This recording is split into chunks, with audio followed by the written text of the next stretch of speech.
the trust relationship that a client has with their advisor. Now, people say that you need to build a trusting relationship with your client, but it's really not that simple, is it? Yeah. Trust is something that needs to be cultivated and developed. What does it even mean by having a trusting relationship with a client? Yeah, this is an important topic because I think that the trusting relationship leads to the most powerful relationships in the end.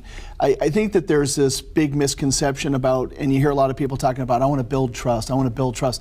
I feel like the whole concept of building trust is almost an unnatural event. Like you're doing all these activities thinking that it's simply in itself going to just create this high trust relationship.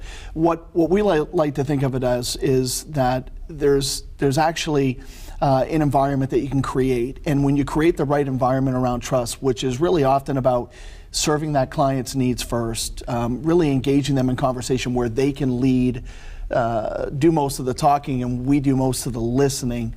What we find is that actually creates an environment where trust can really blossom. One term that we like to talk about in our work is this whole thing about self-interest or self-orientation is another way to look at it. And the problem is most of our training as advisors, young advisors, and a lot of us still have those skill sets 20, 30 years in the business because it's just ingrained in us, is we do a lot of the controlling and managing of these meetings and conversations. And a lot of times that comes across as being about us, which is that whole self-interest thing. Self-interest is one of the biggest distractors or detractors of high trust. And I think when it comes to trust, wealth management requires a certain amount of trust because the client needs to feel as if they're being taken care of by the advisor, that the advisor understands what they're hoping to accomplish.